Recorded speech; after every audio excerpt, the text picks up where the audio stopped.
Right. Thank you, guys. If you're looking for money advice, I'm not the person for you. If you're looking for business advice, I am not the person for you. Before I get started, two quick things. Antonio texted me and said he's not going to be able to make it back in time. I'm not going to talk till 5 o'clock. That's not my ministry. So as soon as I'm done, we can get out of here. But I want to thank you all. Thank you all. I want to thank Bryant, Michelle, Deanna, Grace, Shannon, who couldn't be here because she chose to be with her son today. Antonio and I talked about this conference in July, and I said, I don't think so. I don't want to speak. You can speak. And he was like, no, I'm going to get everybody to speak. And I was like, I don't think they're going to do that. But I want to thank y'all because y'all gave birth to what we had. And it wouldn't be possible if you guys, for whatever reason, followed Antonio and I to this part, to this journey, and I thank you all from the very bottom of my heart.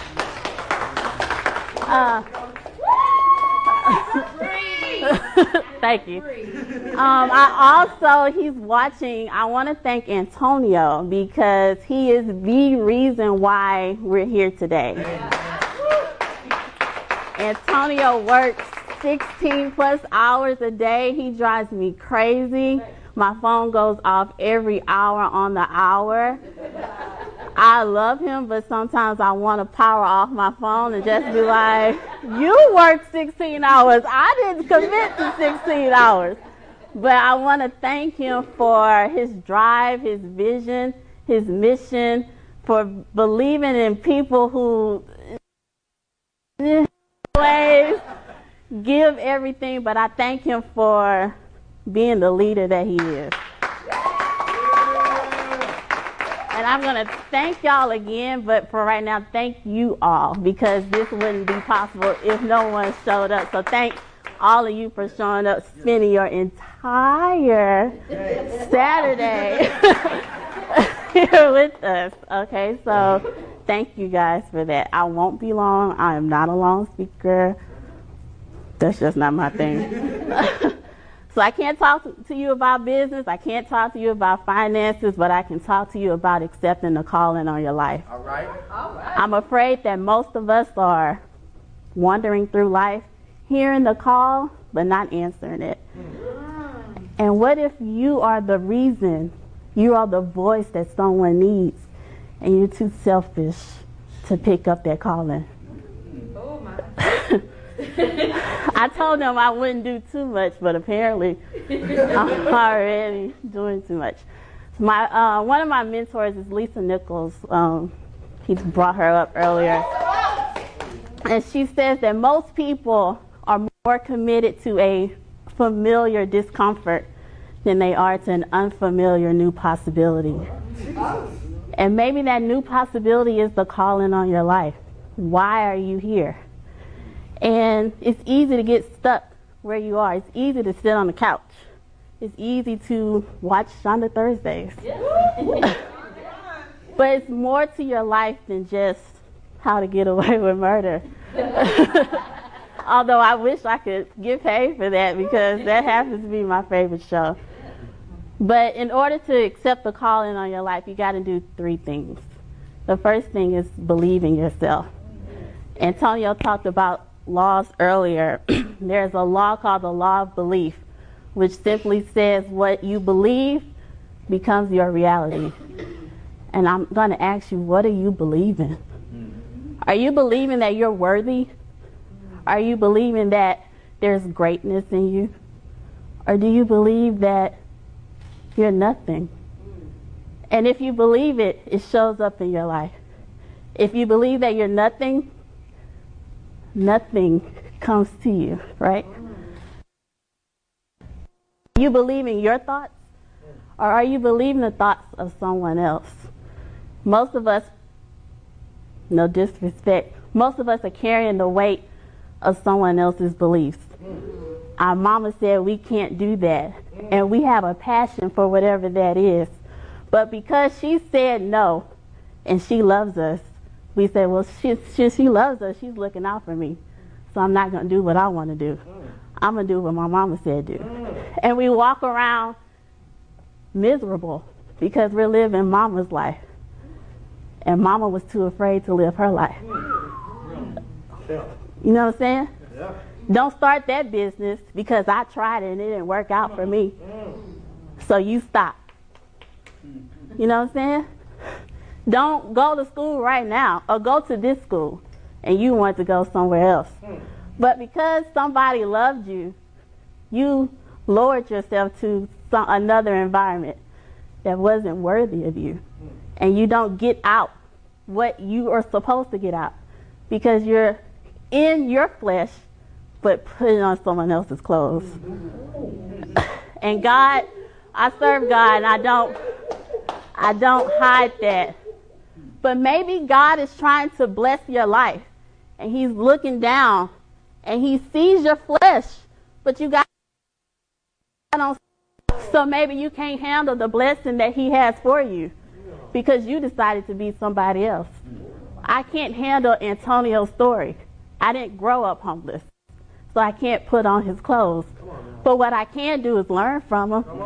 What I can do is grow from his story and believe that if he got out of a trash can, there's nothing I can't do. What are you believing? Are you believing that you're destined for greatness? Or are you believing that I have to go through the motions? You know, the cemetery is full of people who went through the motions. Today is Saturday, and people are being buried with their dreams, their books, their voice locked inside of a casket. What if you to accept your call and your voice was the one voice they needed to hear to move forward? But because you're selfish and you believe that you're worthless, they never heard you. And they died with their dreams because you decided, I'm nothing, and they were waiting on you. What are you believing about yourself? Are you believing that Come on, Coach. Come on, Coach. Are you believing that because you're a woman, God can't use you in your church? Are you teaching Sunday school and you're supposed to be ministering to women? Are you stuck with the kids and you're supposed to be out in the streets, but because you're a woman, go cook a meal? What are you believing? And it's okay to let some beliefs go. You know, as you learn and as you grow in your awareness, you learn some stuff that I used to do isn't serving me. Some thoughts that I had aren't helping me get to my greatness. Let it go. Let go of the thoughts, the beliefs that someone else put on you, whether good or bad. Because if you don't believe it, it doesn't matter anyway. And if you believe the negativity, you're attracting negativity that someone else put on you. Don't do that to yourself. The next thing is know your worth. You have value. The law of value says, whatever I believe, and I'm using notes, sorry, Antonio. The law of value said when I truly value and believe something, my actions express my value. How are you living your life? That's your value. Are you working out every day? Yeah. And actually following a meal plan that coincides with your exercise? Or are you working out and then going to get a cheeseburger? Are you believing in God on Sunday and Monday you full of hell? You value yourself at a level of hell, not the church you on Sunday. Because what you are is what you value. How do you treat others? Do you value your friends, or do you only value them when they can do something for you? If that's you, you're not a friend.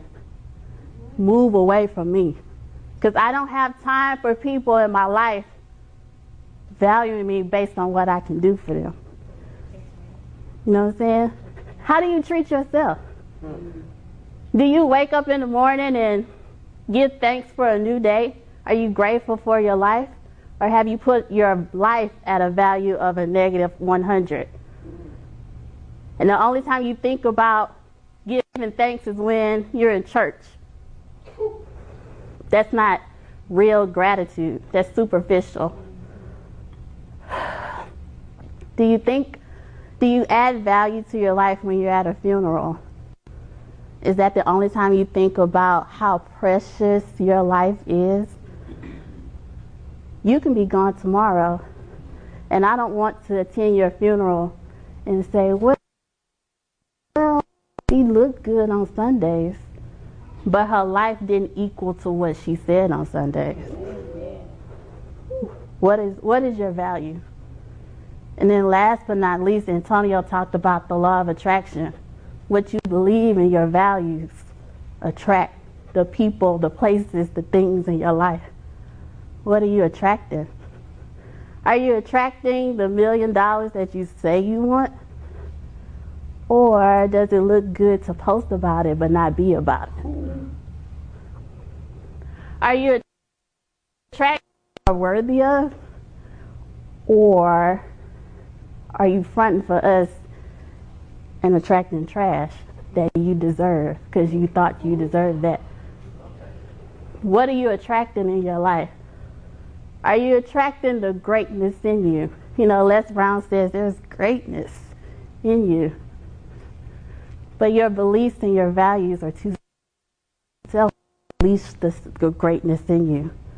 So someone died today, needing to hear your voice, needing to read your story, needing to receive a hug that only you can provide.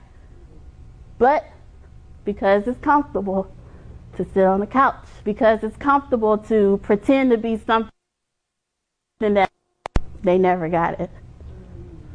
How many more people are you going to let die without hearing your voice, without reading your story? How many more opportunities are you going to let pass by because you didn't think you were good enough, strong enough, powerful enough?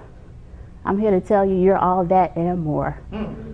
If you feel low in yourself, if you feel like you're not worthy of going out and achieving your dreams, I'm here to let you know you are enough. You are strong enough, you are powerful enough, you are young enough, you're old enough. You have the knowledge within you. Tap into it. Yeah. You came to a conference called Born to Win, but do you believe it? Your mom went through birth pains to get you here. What are you going to do with your life? What you doing with your dash?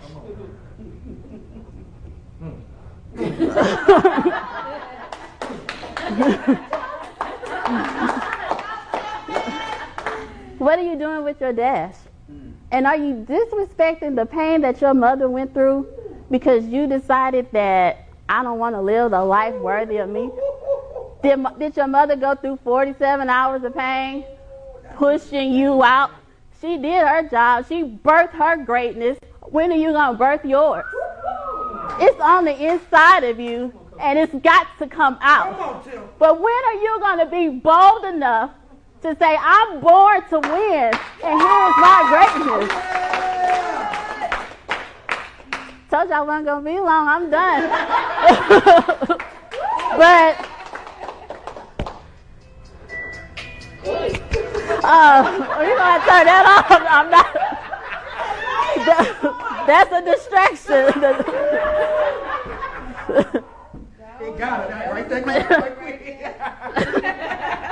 That's a distraction.